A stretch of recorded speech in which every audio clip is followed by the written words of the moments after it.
Hello, welcome back to Meta Perfume. I'm Emily, and today I am going to go over my my Atelier Cologne collection. Sorry, I was looking at the bottle.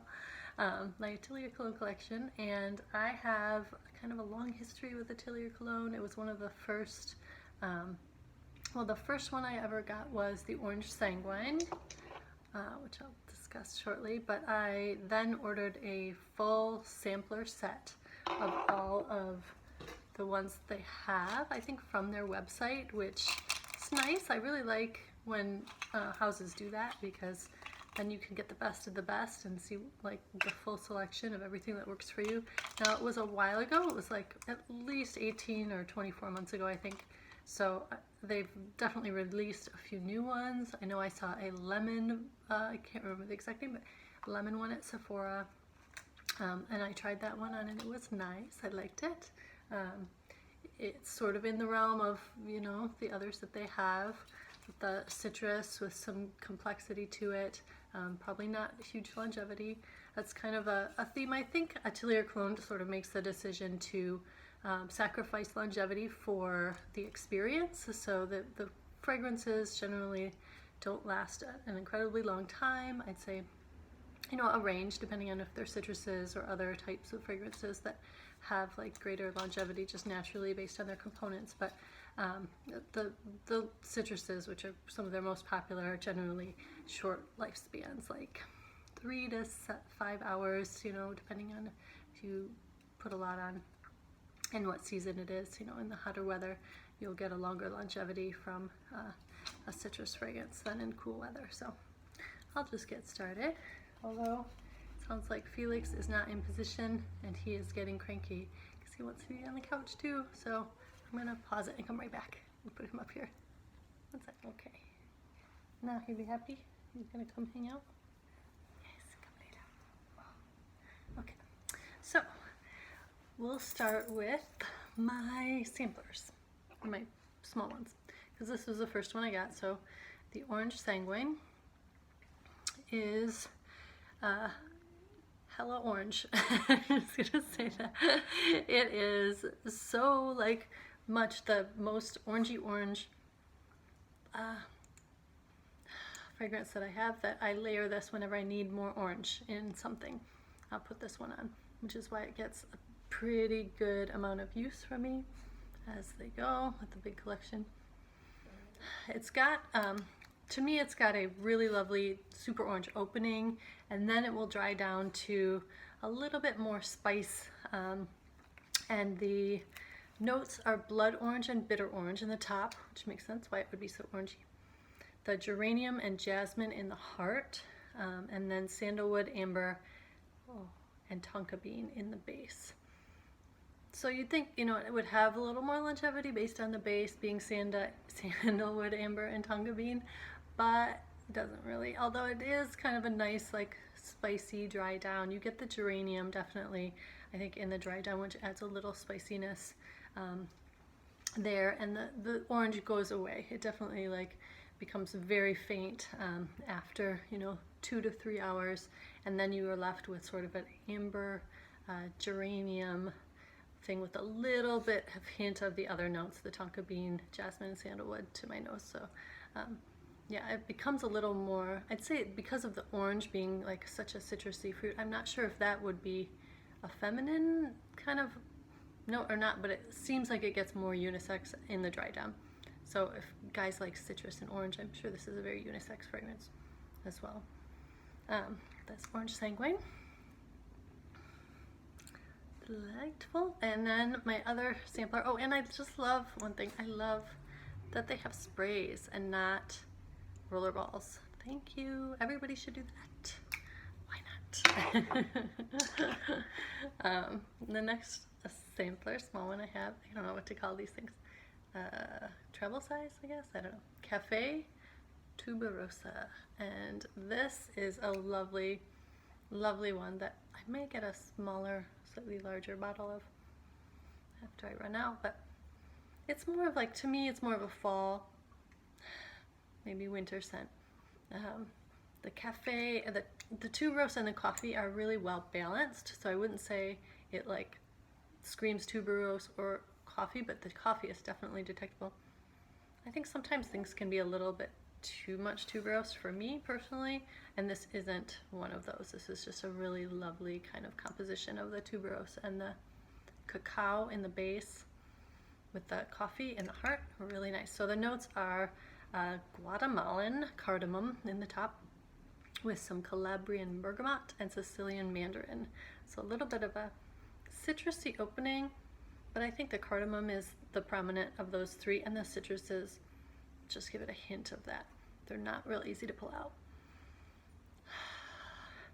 Base, you've got coffee, Indian tuberose, and rose oil. Obviously coffee is the strongest of those, and then the cacao and Madagascar vanilla in the heart make it a little bit better longevity than you would have with a traditional citrus. I think it's about 5, maybe 6 hours. Very nice. Very nice if you're a fan of tuberose. If you're a fan of coffee, it's yummy. Highly recommend. Cafe Tuberosa. Nice.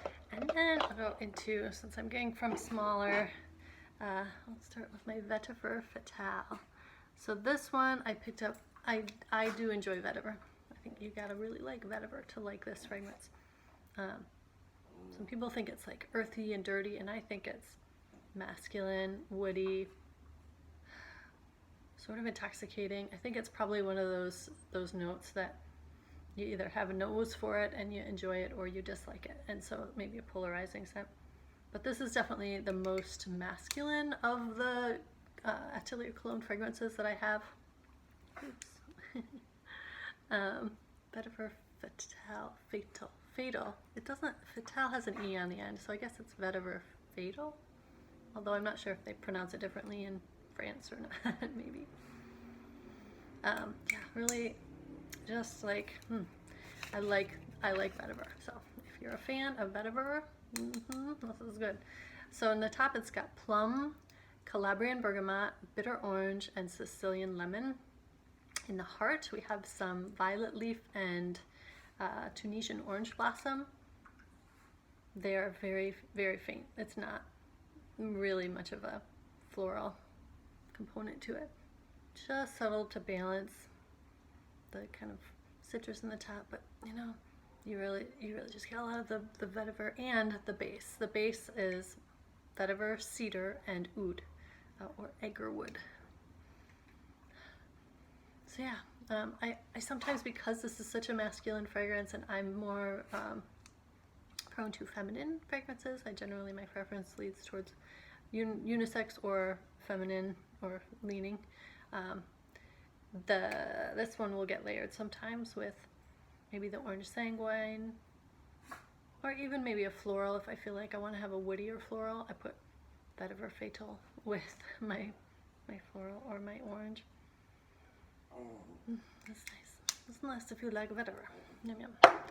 Next, I have one of my very favorite fragrances of all time, and this I got on a visit to Paris. So when I went to the Atelier Cologne shop in Paris, France. Felix. Sorry. And it was just, you know, one of the ones that was on display. I don't see it in Sephora when I go there. I never saw it anywhere else, and I fell in love with it. It is a tea scent. Oh my god. Oh, it's just like, it takes me back to Paris, which is awesome. It'd be like on a street in Paris, shopping for fragrances. Oh, so nice. And then it's just got some of my very favorite notes, and they're so well balanced. It's like, starts with bergamot, mint, and cardamom in the top.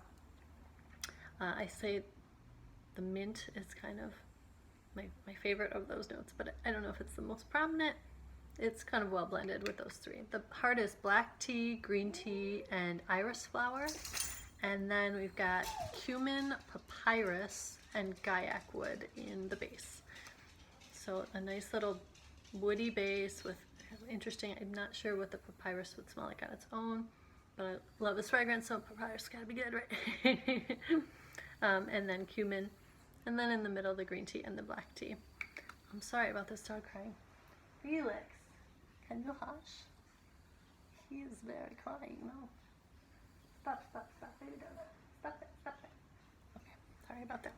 Anyway, that is Philtre Ceylon by Atelier Cologne, and I bought a backup bottle of this because I knew it was not the biggest size and I would eventually get to the bottom of it. I'm just gonna spray one spray.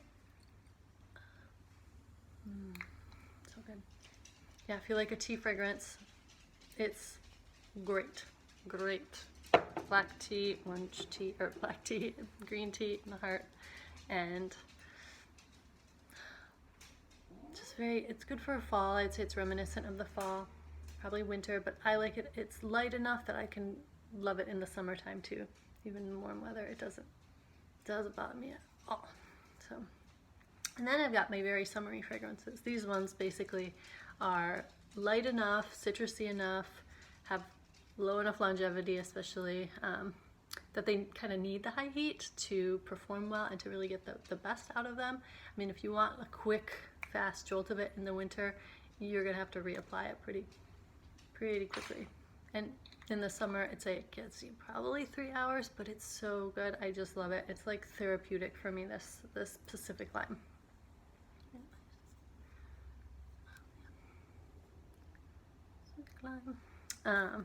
So the top notes on this one are lemon and lime, much more prominent in lime.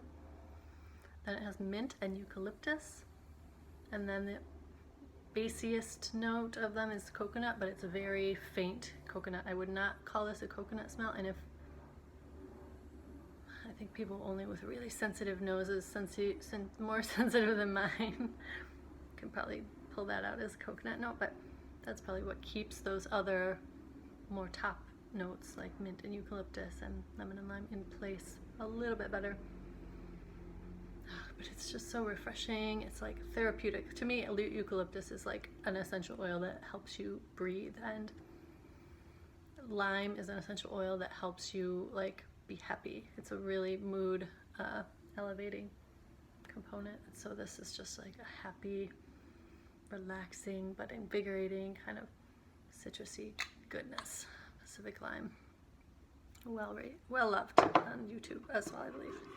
And then lastly, I was at the duty-free shop on my way, I think to, I don't remember where I was going, but I know I was like in a hurry, and I was like, I really want this Paradis, Pomelo Paradis, because this grapefruit is just enchanting grapefruit fragrance. Even though I know the longevity is poor, it's even worse probably than the Pacific Lime. It's probably 2 to 3 hours max, even in warm weather. So you're going to be reapplying, and with that in mind, I got the big bottle, and I think it was also the only one available. But I feel like it's probably not going to go bad. I do layer this sometimes too, or just throw it on, because it's not a commitment, right? You've got a lot of fragrances, you put one on and it's got beast mode longevity. It's a commitment for the whole day. You're going to be smelling like that, and that might be what you want. That may be great, but maybe it's not. Maybe you're ADD with your fragrances and you just want a little hit here and there. This is your gal. Pomelo Paradis. I don't know how you say it. Paradis. It doesn't have an E on the end. I like to leave their E's off things, so I'm not sure how to pronounce it exactly, but it spells like paradis. Okay, so that is my entire Atelier Cologne collection. I do have all of those little samples that I showed before, and sometimes I will go into them, especially when I'm like watching other people talk about things on YouTube and like revisit, because when people fall in love with a fragrance and kind of contextualize it, it sort of makes it a little more attractive. So there are ones like Vanille Insensée, which is on my radar as a possible purchase. There's like Roses Antonine, I think it's called, which is another kind of interesting dusty rose scent that I consider getting a bigger size of. Yeah, if I find those two in the squirty small size, I would probably pick them up. And other than that, there's a lot of unisex fragrances and more masculine leading fragrances that I haven't covered and I wouldn't purchase because they're not to my taste. But, you know, nice to be able to pick up a sampler like this and see what you like. So anyway, thanks for tuning in. I hope you have a great day, rest of your day, and I will see you in my next video. Please subscribe if you haven't and like this video, and take care. Bye bye.